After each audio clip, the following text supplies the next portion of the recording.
अस्सलाम वालेकुम everyone, welcome to my YouTube channel. Question number 1 exercise number 21.3 और इसमें हम करेंगे केस 3 की बात। इससे पहले हमने 21.1 और 21.2 में केस 1 और केस 2 डिस्कस किया है। इसमें हम केस 3 की बात करेंगे। इसको आपके लिए आसान से आसान तरीके से सॉल्व करने की कोशिश करेंगे ताकि आपको समझ में आए। तो केस 3 में पहचान आपके पास क्या होगी, क्योंकि सारे सिमिलर क्वेश्चन हैं।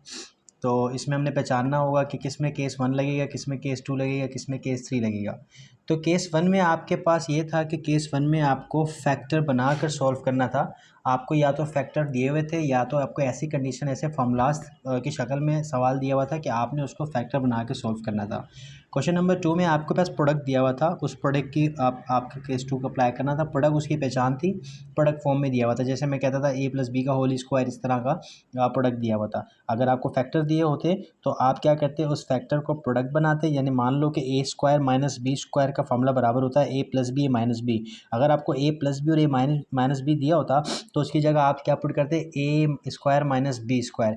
इसी तरह से आपने केस 2 को सॉल्व करना था। अब ये केस 3 है। केस 3 में आपके पास सवाल जो है क्वाड्रेटिक फॉर्म में दिया होगा। क्वाड्रेटिक फॉर्म का मतलब ये है कि एक्स स्क्वायर प्लस 7 दिया हुआ है। जैसे इसके ऊपर पावर कोई नहीं दी हुई, पावर दी होती तो प्रोडक्ट फॉर्म में होता। अब यहाँ पर क्या दिया हुआ है, एक्स स्क्वायर प्लस 7, ये क्वाड्रेटिक फॉर्म है। अगर आपके पास फैक्टर फॉर्म होगा, आप फैक्टर से क्वाड्रेटिक बनाएंगे। अब यहाँ पर देखें, आपके पास x-2 भी है। अच्छा, इन दोनों में छोटा कौन है, लीनियर कौन है, x-2। ठीक है, ये x2 एक्स के ऊपर स्क्वायर होने की वजह से मैं कह रहा हूँ कि ये इस ब्रैकेट से ये ब्रैकेट क्या है, बड़ी है, और ये ब्रैकेट क्या है, छोटी है। अगर मैं यहीं पे इसको लेट कर लूँ, मान लें ये मेरा सवाल था, तो लेट करके हमने आपको यही सिखाया था कि आपके पास पहले आएगा a, फिर प्लस, फिर आपके पास क्या आएगा b। लेकिन केस 3 में यहाँ पर जो चेंजिंग आएगी वो चेंजिंग ये आएगी। अच्छा, a के नीचे पहले मैं आपको बता दूँ, तो हमने a के नीचे हमेशा लीनियर पावर ही लिखी है, लीनियर वैल्यू लिखी है। इन दोनों में लीनियर यानी छोटी कौन सी ब्रैकेट है, x-2। तो यहाँ पे आप लिख दीजिएगा x-2। ये तो आपका सेम काम रहा जैसे आपने केस 2 और केस 3 में किया, केस 1 में किया। अब केस 3 में क्या होने जा रहा है कि जब आप b लिखते हैं, b के साथ आप x लगा देते हैं और एक नेक्स्ट वेरिएबल जो c है वो लगा देते हैं। इसके बाद अगर आप करेंगे ना, अगर आप इसके बाद आगे सोल्व करेंगे तो c के बाद क्या आता है, d, तो आगे आएगा dx plus F D X plus E आएगा। तो बहरहाल वो सवाल आएंगे तो हम तब बात करेंगे उसकी। अभी हमारे पास है दो ब्रैकेट, तो हम दो ब्रैकेट के लिए क्या करेंगे, पहले हम दोनों में सेलेक्ट करेंगे छोटी ब्रैकेट कौन सी है, उस ब्रैकेट को हम a के नीचे लिख देंगे, प्लस b के साथ हम x लगाएंगे।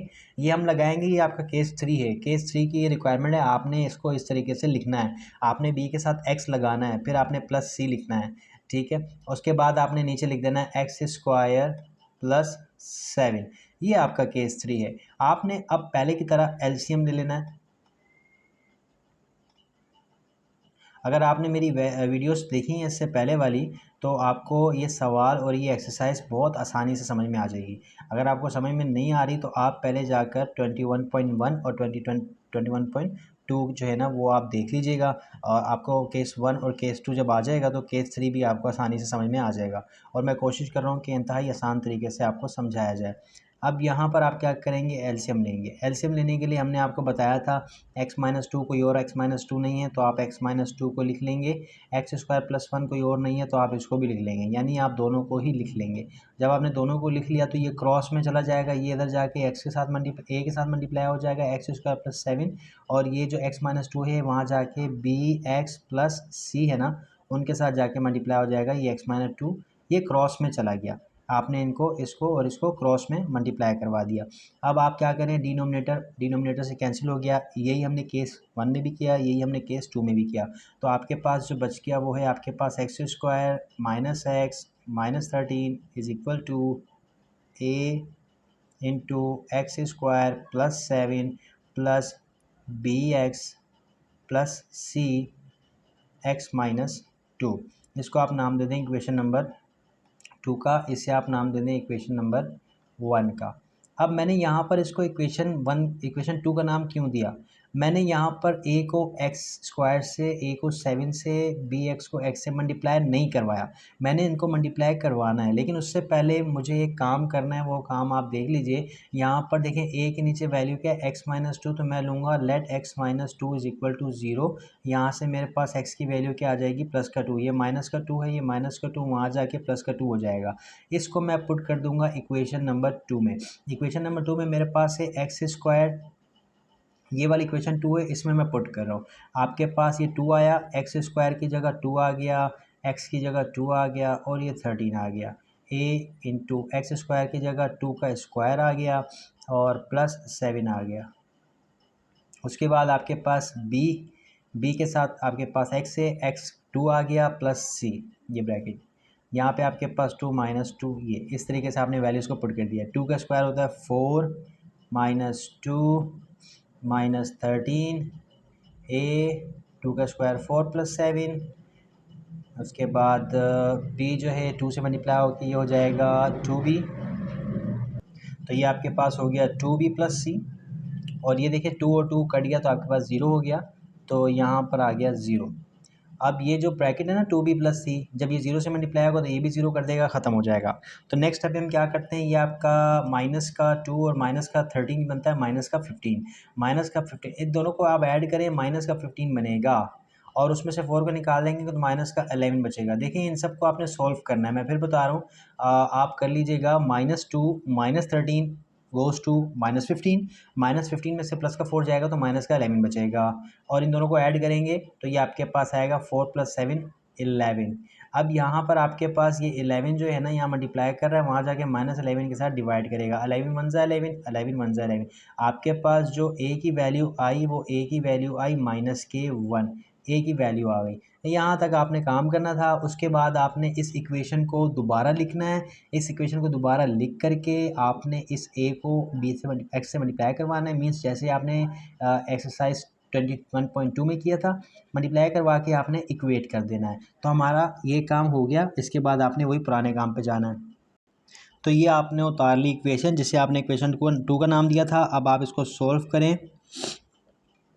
देखिए a एक्स स्क्वायर से मल्टीप्लाई होगा तो a एक्स स्क्वायर, a जब 7 से मल्टीप्लाई होगा तो 7a, b x जब x से मल्टीप्लाई होगा तो b X square, b x जब 2 से मल्टीप्लाई होगा तो माइनस का 2bx, c जब x से मल्टीप्लाई होगा तो c x और प्लस माइनस माइनस, और c जब 2 से मल्टीप्लाई होगा तो माइनस का 2c।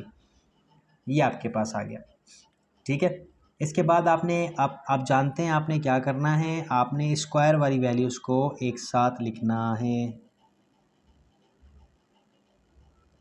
चलिए मैं विजिबल बना देता हूँ सवाल को ताकि पूरा सवाल आपको विजिबल हो। अब आपने स्क्वायर वाली वैल्यू को यानी आपने अरेंज करना है कॉमन लेने के लिए। ये देखें आपके पास है ए एक्स स्क्वायर, आपने इसके ऊपर बार लगा दी ताकि आपको पता चले आपने ये ले लिया। फिर आपके पास है प्लस का बी एक्स स्क्वायर। उसके बाद आपने एक्स वाली वैल्यू लेनी है, ये एक्स वाली वैल्यू है दोनों, आप इसको लिख लीजिएगा माइनस का 2 बी एक्स प्लस सी एक्स। अब आपके पास यहाँ बच रहा है 7 है प्लस का, और एंड में बच रहा है आपके पास माइनस का 2c। काउंट करते हैं 1 2 3 4 5 6, 1 2 3 4 5 6, ठीक जा रहे हैं हम। अब आप कॉमन ले लीजिए, ये लें, आपको विजिबल करा देते हैं, ये लें। ठीक है, अब यहाँ पर आपने इसको एज इट इज़ लिख दिया, ये लेफ्ट हैंड साइड थी, यहाँ पर एक्स स्क्वायर कॉमन आ गया, बच के आपके पास a + b। यहाँ पर आपके पास x कॉमन आ गया माइनस के, यहाँ पे बच गया आपके पास 2b माइनस c। देखें minus plus minus 2b minus c, और यहाँ पे कुछ कॉमन नहीं आ रहा तो आपके पास ये यही रहेगा। अब आपने इक्वेट करना है कैसे, ये जो एक्स स्क्वायर वाली वैल्यू एक्स स्क्वायर की इक्वेट हो जाएगी, एक्स वाली वैल्यू एक्स के, माइनस का 13 इक्वेट हो जाएगा इसके। अब आप लिख दीजिएगा X square is equal to X square a + b। X square से एक्स स्क्वायर कैंसिल, आपके पास बच गया a + b is equal to 1। अब आप देखिएगा कि जो a है ना, a की वैल्यू आपके पास मौजूद है, वो आपने निकाली भी है, वो आई है -1। तो आप यहाँ पे पुट करेंगे -1 प्लस b, ये माइनस का 1 वहाँ जाके प्लस का 1 हो जाएगा। जब ये वहाँ जाके प्लस का 1 होगा ये कितने हो जाएंगे 2। आप इसको यहाँ शिफ्ट करेंगे ना तो ये यहाँ जाके माइनस का प्लस हो जाएगा, प्लस का 2 हो जाएगा, b की वैल्यू आ गई 2। अब आप देखें इसका नेक्स्ट स्टेप, नेक्स्ट स्टेप में आप क्या करें, माइनस जो x था उसको बराबर कर दें आप माइनस ये वाली जो है ना minus X is equal to 2b minus C, इसके बराबर कर दिया। माइनस के एक्स है माइनस के एक्स कैंसिल हो गया, आपके पास बचा 1 is equal to 2b। b आप निकाल चुके हैं, आपके पास 2 आया था b, आपने यहाँ 2 पुट कर दिया और माइनस सी, 2 2 4, ये आपके पास हो गया 4 माइनस सी यहीं पर रहेगा, माइनस का है ना, माइनस का सी, ये प्लस का 4 वहाँ जाके माइनस का 4 हो जाएगा, वहाँ पर 1 है। तो इसको जब आप सोल्व करेंगे तो आपके पास आएगा माइनस का 3। जब 1 माइनस 4 करेंगे ना, माइनस जब आप कैलकुलेटर में कर लें 1 माइनस 4 तो माइनस का 3 बचेगा, माइनस से माइनस कैंसिल हो जाएगा, आपके पास सी की वैल्यू आ गई 3। अब आप देखें सी की वैल्यू निकाल चुके हैं, बी की वैल्यू निकाल चुके हैं, ए की वैल्यू निकाल चुके हैं। अब आपको यहाँ जो आपने तीसरा इक्वेट किया था ना 13, आपने जो इक्वेट किया था, तब आपको वहाँ जाने की ज़रूरत नहीं है, भले ना जाएं। अच्छा मैं आपको वेरीफाई करवा देता हूँ कि ये जो हमने सी की वैल्यू निकाली है क्या ये हमने सही निकाली है। देखें हम ये जो माइनस का 13 है इसको इक्वेट करके देखेंगे क्या वैल्यू यही आ रही है सी की। यहाँ पे आपके पास है माइनस का 2c। अब हमारे पास ए की वैल्यू मौजूद है जो है -1, ये माइनस का 2c, ये माइनस का 13 और प्लस माइनस माइनस 7 और -2c, ये माइनस का 7 आ जाके प्लस का 7 हो जाएगा और माइनस के 13 में से प्लस का 7 आप निकाल देंगे तो आपके पास बचेगा माइनस का 6। जब आपके पास माइनस का 6 बचेगा, माइनस से माइनस कैंसिल हो जाएगा, 2 1 ज़ा 2, 2 3 ज़ा 6। देखें सी की वैल्यू यहाँ पर भी क्या आ रही है 3 आ रही है। तो वेरीफाई हो गया कि हमने वैल्यूज़ को सही निकाला है। अब हमने क्या करना है, इक्वेशन 1 लिखनी है, इक्वेशन 1 में हमने इस वैल्यू को पुट कर देना ए बी और सी की वैल्यू को। तो ये आपके पास मौजूद है ए की वैल्यू जो -1 आई है, बी की वैल्यू जो 2 आई है, सी की वैल्यू जो 3 आई है। अब आपने इसमें पुट कर देना है और आपके ये तैयार है पार्शियल फ्रैक्शन।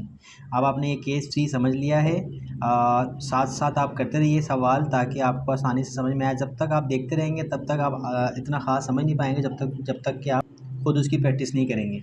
आपको प्रैक्टिस लाजमी करनी है। देखें ये आपके पास ए की वैल्यू -1, तो हम यहाँ -1 पुट कर देंगे, x-2 प्लस बी आपके पास आया है 2 और ये है x, तो यहाँ पे आपके पास हो जाएगा 2x प्लस सी आपके पास आया है 3 डिवाइड बाय आपके पास क्या है x² प्लस 7। अब देखिए ये माइनस का नंबर पहले आ रहा है ना, आप क्या करें इस माइनस की वैल्यू को बाद में लिख दीजिएगा ताकि आपका बुक का आंसर आ जाए।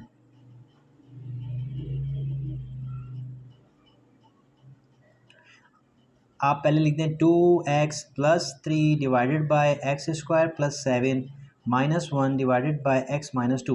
तो आप इसको ऐसे अरेंज कर लें। ये आपका आंसर हो गया क्वेश्चन नंबर 1 का एक्सरसाइज नंबर 21.3। मैं उम्मीद करता हूँ आपको ये सवाल समझ में आया होगा। चैनल को सब्सक्राइब करना ना भूलिएगा और कमेंट्स में मुझे बताइएगा कि आपके लिए वीडियोस कितनी इन्फॉर्मेटिव हैं।